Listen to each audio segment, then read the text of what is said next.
70% of Indian man को कभी ना कभी हेयर फॉल या हेयर लॉस होने ही वाला है। अब आप लोग सोच रहे होंगे कि मैं ये स्टेटमेंट क्यों बोल रहा हूँ। तो अगर तुमने वो मीम्स भी देखे होंगे कि भाई इंजीनियरिंग ईयर के फर्स्ट ईयर में जो, अगर तुमने देखा होगा फर्स्ट ईयर में बंदे के बस पूरे बाल होते हैं एंड इन फोर्थ ईयर बंदे के पूरे बाल चले जाते हैं। एंड ये एक्चुअली में एक रियल प्रॉब्लम है, ये काफ़ी ज़्यादा हो रहा है। आप लोगों ने नोटिस किया होगा कि काफ़ी सारे लोगों के जो हेयर्स है, इवन टीनेजर्स को भी काफ़ी ज़्यादा हेयर रिलेटेड इश्यूज फेस करने पड़ रहे हैं। तो आज के इस वीडियो में हम मेल पैटर्न बॉल्डनेस को समझने वाले हैं, उसके बिहाइंड जो रीजंस हैं एंड हेयर केयर के बारे में, अपने हेयर की क्वालिटी को हम कैसे बढ़िया कर सकते हैं, हेयर मैक्सिंग के बारे में डिटेल में हम बात करने वाले हैं। तो भाई देखो, हेयर फॉल के बिहाइंड का साइंस क्या है। तो देखो, जैसे हमारे बॉडी में एक हार्मोन होता है, मेल हार्मोन, जिसे हम कहते हैं टेस्टोस्टेरोन। इसकी वजह से हमारी वॉइस डीप होती है एंड हमारे मसल मास ऐड होता है, बहुत सारी चीज़ें होती है बिकॉज ऑफ टेस्टोस्टेरोन। वैसे ही टेस्टोस्टेरोन का एक भाई है जिसे हम कहते हैं डी हाइड्रो टेस्टोस्टेरोन, DHT।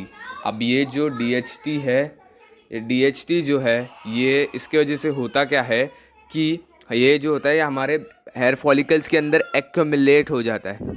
ये हेयर फॉलिकल्स के अंदर एक्यूमुलेट हो जाता है एंड ड्यू टू विच हमारे जो हेयर फॉलिकल्स होते हैं वो मर जाते हैं। अब भाई देखो, ज़्यादा टेस्टोस्टेरोन होगा तो ज़्यादा DHT होगा, लेकिन कुछ कुछ लोग में DHT की सेंसिटिविटी ज़्यादा होती है। बेसिकली उनका चांस ऑफ हेयर फॉल ज़्यादा होता है। अब तुमने नोटिस किया होगा कुछ कुछ लोग को टीनेज ईयर्स में बियर्ड जल्दी आ जाती है। तो मैंने भी नोटिस किया है, जो जिनको टीनेज ईयर्स में बियर्ड जल्दी आती है ना, उनका टेस्टोस्टेरोन ज़्यादा होता है, उनका DHT भी ज़्यादा होता है। इसलिए ऐसे टीनेजर्स को हेयर फॉल का चांस ज़्यादा होता है एक्चुअली में। और अब ये जो हेयर फॉल होता है, ये एक पैटर्न में होता है जिसे हम कहते हैं मेल पैटर्न बॉल्डनेस। अब ये जो मेल पैटर्न बॉल्डनेस है, इसका बेसिकली मैं यहाँ पे एक चार्ट डाल दूंगा। तो जैसे कि आप देख सकते हो इस चार्ट में, तो इसे हम कहते हैं नॉर्वुड। ठीक है, नॉर्वुड 1 से लेकर नॉर्वुड 7 तक होता है। अब ये जो नॉर्वुड होता है, ये देख सकते हो, इसमें बेसिकली पैटर्न है कि यहाँ कहाँ से कैसे कैसे करके बाल जो है वो जाते हैं। देखो, यहाँ से ऐसे ऐसे ऐसे करके बाल जाते हैं। आपने नोटिस किया, ये जो साइड के जो बाल होते हैं, यहाँ पे जो साइड के बाल होते हैं, ये जो होते हैं वो काफ़ी लेट जाते हैं, या फिर ये जाते नहीं, क्योंकि ये जो बाल होते हैं थोड़े एक्चुअली में थोड़े से डिफरेंट टाइप ऑफ हेयर होते हैं, समझ रहे हो। सो ये वाले जो बाल होते हैं ये मोस्टली जाते नहीं हैं। ठीक है, काफ़ी लोग यहाँ अंकल लोग का देखा होगा तुमने, भाई यहाँ पे साइड साइड में बाल है, यहाँ से पूरा उड़ चुका है, लेकिन यहाँ पे साइड साइड में बाल होता है, समझ रहे हो। सो बेसिकली पूरा एक पैटर्न ऑफ बाल्डनेस है। अब अब देखो, हम बात करेंगे, अगर तुम्हें नॉर्वुड 5 6 या 7 हो चुका है, तो अगर आपका नॉर्वुड 5 6 या 7 हो चुका है, तो मोस्टली जो है आप क्या करवा सकते हो। एक तो आप हेयर ट्रांसप्लांट के लिए जा सकते हो, लेकिन हेयर ट्रांसप्लांट में सिर्फ आपके नाम मात्र बाल आएंगे, थोड़े बहुत बाल आ जाएंगे। लेकिन अगर आप चाहिए तो आप एक टैटूइंग भी करवा सकते हो, जिससे कि बेसिकली करते क्या है, वहाँ पे जो हमारे बाल होते हैं, हमारे बाल के ऊपर ऐसे टैटू जैसे इंक से हमारे छोटे छोटे टैटूज़ बनाए जाते हैं। अब ये जो टैटूज़ होते हैं, ये बेसिकली तुम शिखर धवन की फ़ोटो डाल दूंगा, शिखर धवन ने भी ये करवा रखा है। तो बेसिकली इसमें भाई हल्का हल्का जैसे बस्कट टाइप होता है, वैसे टाइप तुम्हारे बाल दिखेंगे। अब भाई अगर तुम्हें कोई इससे भी बेटर अल्टरनेटिव चाहिए, वो है भाई हेयर पैच। ये एक्सपेंसिव है, ठीक है। इसमें बेसिकली एक तुम्हारे स्कल के हिसाब से एक हेयर की एक विग बनाई जाती है, रियल हेयर की विग। और ये जो विग होती है, ये तुम्हारे बाल पे, तुम्हारे स्कल स्ट्रक्चर के अकॉर्डिंग तुम्हारे बाल पे, तुम्हारा जो स्कल्प है, तुम्हारा जो हेड है, उस पर लगाई जाती है। एंड ये काफ़ी ज़्यादा महंगा अल्टरनेटिव है। जो एक्टर लोग होते हैं, जैसे कि कपिल शर्मा, जो कॉमेडियन है बहुत फेमस, उन्होंने करवा रखा है। साथ साथ रणबीर कपूर, अक्षय कुमार, ये लोगों ने भी इस चीज़ को करवा रखा है, ठीक है। अब अगर आप नॉर्वुड 3 नॉर्वुड 4 में हो, ठीक है, तो इसमें आपके पास दो ऑप्शन है। एक तो आप हेयर ट्रांसप्लांट करवा सकते हो, इसमें थोड़ा आपको बेटर रिजल्ट मिल सकता है एज़ कम्पेयर टू नॉर्वुड 5 6 7। नॉर्वुड 5 6 7 को उतना रिजल्ट नहीं मिलेगा, सच बताऊँ तो, ठीक है, हेयर ट्रांसप्लांट में। लेकिन नॉर्वुड 3 4 वालों को हेयर ट्रांसप्लांट में काफ़ी तगड़े रिजल्ट्स मिल सकते हैं, ठीक है। साथ साथ आप एक ड्रग यूज़ कर सकते हो जिसे हम फिनिस्टराइड कहते हैं। अब भाई सीधा ही ये भाई ड्रग मत ले लेना, पहले आप कंसल्ट करो टू योर डॉक्टर एंड फिर बात करके ये ड्रग लो, क्योंकि ये फिनिस्टराइड के भी काफ़ी ज़्यादा साइड इफ़ेक्ट्स हो सकते हैं। जैसे कि बहुत ज़्यादा उससे इरेक्टाइल डिसफंक्शन का चांस बढ़ जाता है, ठीक, इनफर्टिलिटी आ सकती है एंड लो लिबिडो, ठीक है। ऐसे सारे जो सिम्टम्स है वो आपको दिखाई दे सकते हैं। इसलिए डॉक्टर से प्लीज़ कंसल्ट कर लेना, फिर ही ये फिनिस्टराइड ड्रग लेना। अब भाई मैं बात करता हूँ उन टीनेजर्स के बारे में जिनकी हेयरलाइन रिसीड हो रही है, या फिर नॉर्वुड 1 या नॉर्वुड 2, जिनका बेसिकली यहाँ से जो बाल है वो यहाँ से थोड़ा पीछे की तरफ हो रखा है। अब नॉर्वुड 1 या नॉर्वुड 2 में हमारा जो हेयर लाइन है वो रिसीड होने लग जाता है।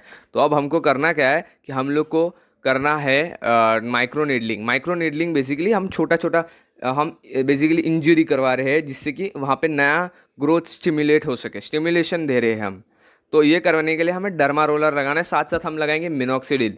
ठीक है, मिनॉक्सिडिल और डर्मा रोलर का यूज़ करके हम यहाँ पे बेसिकली प्रेशर अप्लाई करेंगे एंड यहाँ पे ब्लड जो है, ब्लड का सर्कुलेशन को हम बढ़ाएंगे, जिससे होगा क्या कि हमारे जो हेयर फॉलिकल्स हैं उनकी क्वालिटी बढ़ेगी एंड वहाँ पे नए बाल आएंगे। अब ये जो मिनॉक्सिडिल है ना, ये काफ़ी ज़्यादा लोग अपने आईब्रोज पे भी यूज़ करते हैं, और आईब्रोज को अगर आपको डार्कन करना होगा तो भी आप यूज़ कर सकते हैं। एंड इवन अगर आपको बियर्ड चाहिए उसके लिए भी, अगर आपको बियर्ड नहीं आ रही है तो भी आप इसको यूज़ कर सकते हैं। ठीक है, तो ये मिनॉक्सिडिल और डर्मारोल काफ़ी काम की चीज़ है। ठीक है, ब्लड सर्कुलेशन को ओवरऑल ये बढ़ा देते हैं, और इसको हम हफ्ते में एक बार या फिर 2 हफ्ते में एक बार यू कैन यूज़ इट। ठीक है, अगर आपको ऐसे सिम्टम्स आ रहे हैं तो। और अगर हम बात करें हेयर केयर के बारे में, बहुत सारे लोग को हेयर केयर की नॉलेज नहीं होती। बहुत सारे लोग क्या करते हैं, रोज़ शैम्पू लगाते हैं। तो हमको रोज़ शैम्पू नहीं लगाना है, रोज़ शैम्पू, रोज़ ऑयलिंग नहीं करनी है। ठीक है, शैम्पू तो भाई तब छोड़ ही दो, शैम्पू भाई छोड़ दो, आप नॉर्मल बस पानी से बाल धो। ठीक है, क्योंकि शैम्पू जो होता है वो हमारे एसेंशियल ऑयल्स को, काफ़ी सारे जो एसेंशियल ऑयल्स होते हैं उनको स्ट्रिप ऑफ कर देता है, उनको बेसिकली निकाल देता है हमारे स्कैल्प से।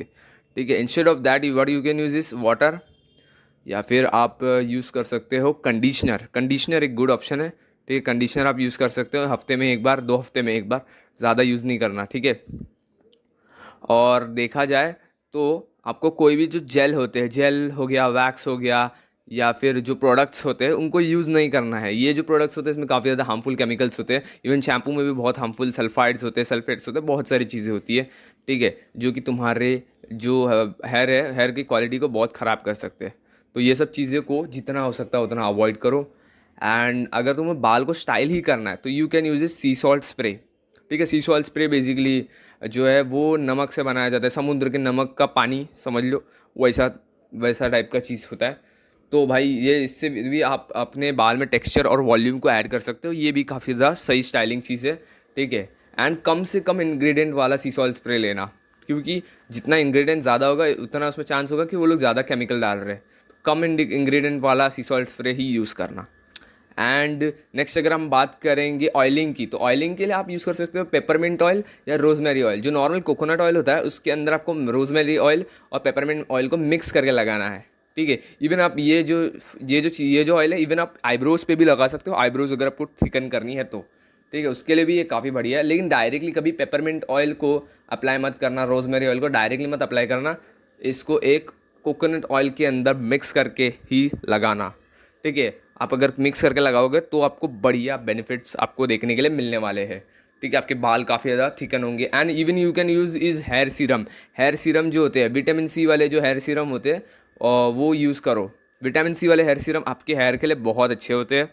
ठीक है, आपके बाल में शाइन लेके आते हैं, आपके बाल में थिकनेस लेके आते हैं। सो ये भी काफ़ी ज़्यादा बढ़िया होते हैं। ठीक है, हेयर सीरम्स वगैरह। एंड आपको आपका जो बायोटीन है, बायोटीन जो होता है वो बेसिकली एक प्रकार से समझ लो एक टाइप का एक विटामिन होता है जिसे हम विटामिन B7 कहते हैं। अब ये जो बायोटीन होता है ये कैरेटिन के प्रोडक्शन में बहुत इंपॉर्टेंट होता है, आपने समझा होगा कैरेटिन ट्रीटमेंट वगैरह। तो ये जो बायोटीन होता है ये बेसिकली कैरेटिन को बनाता है हमारे बॉडी में। ठीक है, कैरेटिन को मैंने गलती से क्रिएटिन बोल दिया, लेकिन कैरेटिन, कैरेटिन जो होता है वो हमारे बालों के लिए बहुत बढ़िया होता है। ठीक है, एंड ये बायोटीन जो होता है इसकी वजह से ही कैरेटिन बनता है।